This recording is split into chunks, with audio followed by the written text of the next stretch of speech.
so your house doesn't feel like a home. That is such a bummer, okay? We want it to feel cozy and fun and nice. You want to come home, you want to sit down, you want to relax and feel like yourself in your home, and that's just not happening. Maybe you go to your friend's house and it just feels put together and awesome and great, and you want that for yourself, okay? Well, I'm Maya. I'm going to show you how to do that. We're not following interior design principles here. I am not an interior designer. I'm just a person who has loved all of the places that I've lived. And the principle that I'm going to teach you is very intuitive, and I hope that you will use it because it will transform your space. And that principle is to only bring things into your space that you love, okay? We are not going to be doing any of the like matching your curtains to the carpet or how to make things meld from like a mathematical standpoint. We're not doing any of that, okay? Because we're not trying to match a space to the other elements of the space. To make a house feel like a home, it's important to match all of the elements of the space to yourself. So everything that you're seeing in the space is a reflection of some part of you, even if you don't understand it. Your home will feel cozier, you will feel more relaxed in your space, and I'm gonna show you how to do that. Okay, so where are we starting? We are not starting with the whole house. We're gonna start with one room. If one room still feels too big, we're gonna start with like a little corner. It's like a trial run, it's like an experiment. We're gonna apply these principles to this one corner, and if you like it, we can extrapolate it to the rest of the house, but right now we're just doing the corner. Yeah, so the goal is to not feel overwhelmed by this. This is going to be intuitive. There's not a lot of rules other than you have to trust yourself, even when you don't understand yourself, okay? So let's start with budget.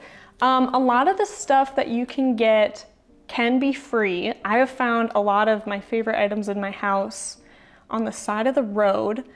I do think it's nice to have a bit of a budget though. With the budget, you're probably gonna want a little bit of money because while you can find a lot of stuff for free, there are some items that I think you could transform your space with a little more money. We're not doing this overnight, so you can just put aside like $10 a week if you can do that.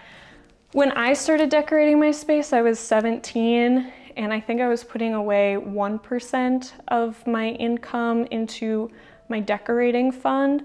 And you'd be surprised how even 1%, half a percent, $10 a week adds up over time, and then soon you have like $100 to buy some stuff, and you can get some stuff you really like for $100 if you look in the right places. And I will tell you about the right places to look in just a second. But yeah, I think it's important to save money to invest in your space, even if it's a little bit. Because your space is kind of a reflection of who you are. It's where your mind, your body, your soul goes to rest at the end of the day. And you want your space to feel nice. Like you want it to feel cozy. That's why you're here, right? You want it to feel like a home. That is where everything rests. And in order to have it properly rest, it needs to feel seen in the space, okay? So it can be hard to spend money on stuff that doesn't feel like a necessity, but I would argue that it is a necessity to have a space that you really like so that you can properly feel like yourself, and that is really important, okay? So let's budget a little bit for that. $10 a week seems fair, okay? If you can do more, do more. If you can't, there are options, and we'll get into that. Okay, so the first thing I would kind of start to think about if I'm you and you have your corner is the vibe, okay? The vibe is gonna consist of kind of the major elements. This is gonna be like your paint color on the wall, the furniture a little bit. This is gonna be the carpet and stuff like that. And I am going to repeat myself in this video, but I think you need to hear it. okay? Every time we pick one of these major things, listen to me, okay? Do not try to match it to the other things in the room, okay? Match it to yourself. I want you to go to the paint store and I want you to walk through the paint aisle and pick out the colors that you like. Do not think about the space. Do not think about what it's going to look like on the wall. Just think about if you like it or not, okay? Think about if your body feels gravitated to this color. My space right here, you can tell, it's this bright turquoise color, okay? You can't see, but on the other wall, it is a dark wine color. These colors do not work with each other very well. When I was telling people that I was going to paint my space turquoise and dark wine, everyone was kind of like, I like the turquoise, maybe you just do turquoise the whole thing, like, don't you think those are gonna clash a little bit? Like, I don't know. And I was like, it does feel risky. I have tall ceilings. It felt risky at the time. But I ultimately decided my body wanted the wine and the turquoise. And I painted it wine and I painted it turquoise and I freaking love it, okay? I'm not thinking too hard about it because it just feels right. That's what the space wanted to be. It wanted to be these two colors that don't seem like they should work, but somehow they do. Yeah, so pick what feels right. When you're looking at the rugs on Facebook, do not be looking and being like, oh man, well that rug has this color and that'll pull out blank here and blank there. Like, don't do that. Just pick the rug that you like, okay? If you bring it into the space and you like it, you like all of the individual pieces, you're probably gonna like the space.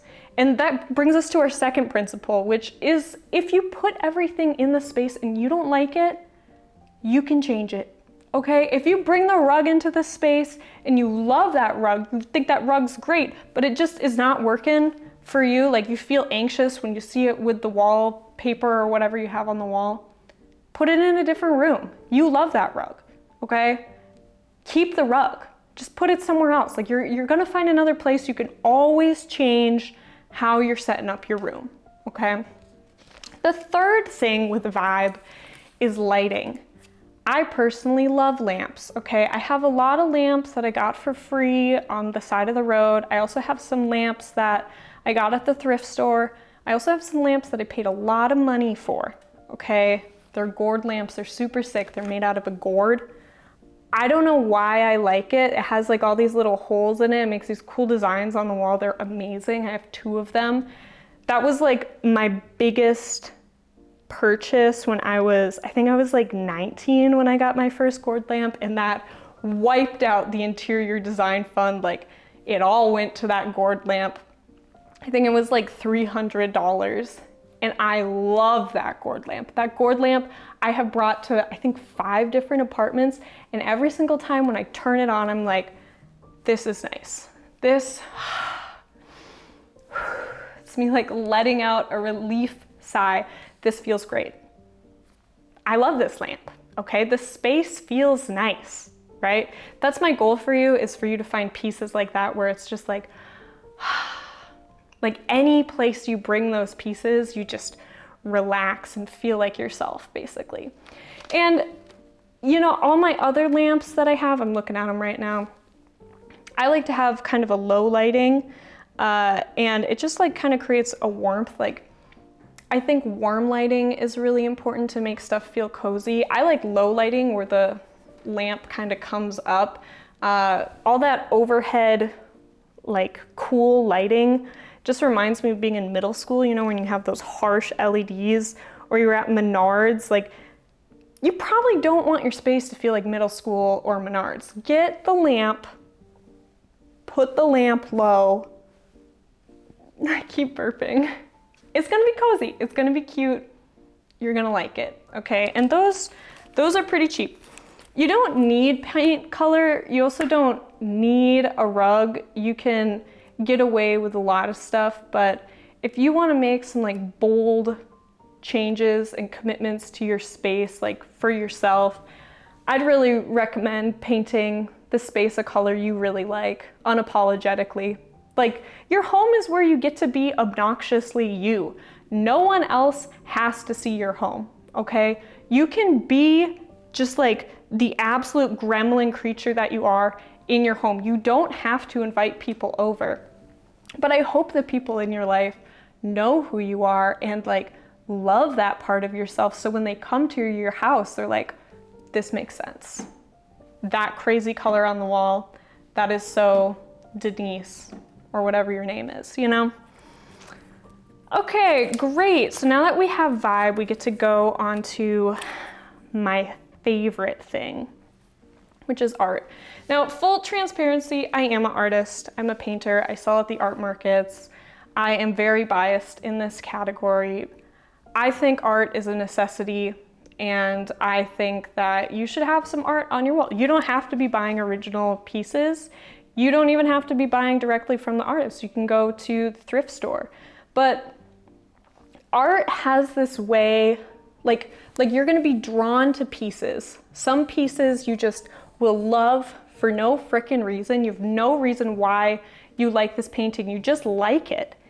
And I think with art, those pieces tell you a little something about yourself, and you need to bring them into your space so you can learn from them.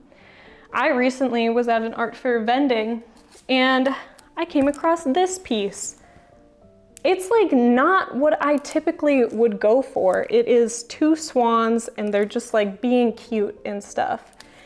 And I like hemmed and hawed about it. It was $22, and I was like, no, I'm gonna get it because I love it.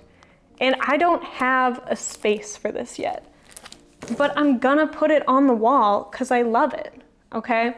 And that's what I want for you. I want you can go to the thrift store. That's a great place to find frames too, and you can just like walk around. Find stuff that resonates with you though. Like with pieces of art, I really don't think you should be impartial to them. Like, I don't think you should just be like, whatever, found this, it's whatever. I think you need to find the pieces that keep you up at night, you know? The ones where you would leave the thrift store and you're like, I should have gotten that piece, why didn't I? Or you go to an art market on Saturday and you're like sleeping and you can't stop thinking about that one postcard. So you have to drive back the next day to spend $2 on a postcard that you couldn't convince yourself to get the day before. Like, those are the pieces you need to bring into your house because you're obsessed with them. Like, your soul is obsessed with them, and you need to have things that you're obsessed with that you don't understand why in your space. Like, you just do. They're gonna be reflecting something towards you that you're still learning about yourself. And I just think that's so important. So yeah, you can go to the thrift store to find art. My bias, I vend at art markets. You can meet artists at art markets. Normally there's like 200 booths and they're all different, and you can walk around. You can bring your girls, you can bring your boys, you can make it like a fun date or whatever, and you can walk around and you can see all of these little booths that have all of this cool art in it, and you can be drawn to stuff and have it resonate with you, and you can purchase it and it goes directly to the artist, and it's great and it's wonderful. I would caution against like Etsy, just because it's all kind of AI scammers right now. Like, that's why I think the art markets are really great. A lot of times, you know, if you don't have original art in the budget, which I totally get, like I don't have original art in the budget, you can get prints, you can get postcards, you can get stickers. You don't need huge pieces for your space, even though huge pieces are nice. Like, I love this guy. I painted that guy, right? So it was pretty cheap for me because I made it. And that's always like a third and fourth option, is to make your own art or ask other people if you can, like, if they'll make art for you. Like, there's options to get stuff cheaply or at a reduced price.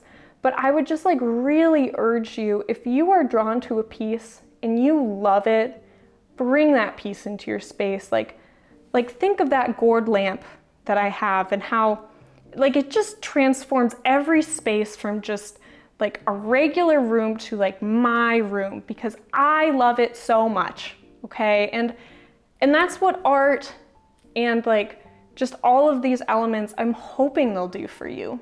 Because as your soul is reflected in all of the items in your house, it will feel like a home. Like there's no way for it not to feel like home. Like when you have your spirit everywhere, it's going to feel like you. You're gonna feel comfortable and cozy. Yeah, so all in all, trust your soul to guide you. Stop trying to match everything to everything else and just let it match to you, even if you don't understand why, even if you don't trust yourself. Like this is a practice in trusting yourself, and you can experiment in that little corner of the room, and if you start really loving that corner, then you'll know it's working, and maybe you should apply this principle to the rest of your house as well. Yeah, I hope you decorate your house well. I hope it feels cozier. I hope you're able to find some cool stuff to put in your house, okay? Till next time, see you later.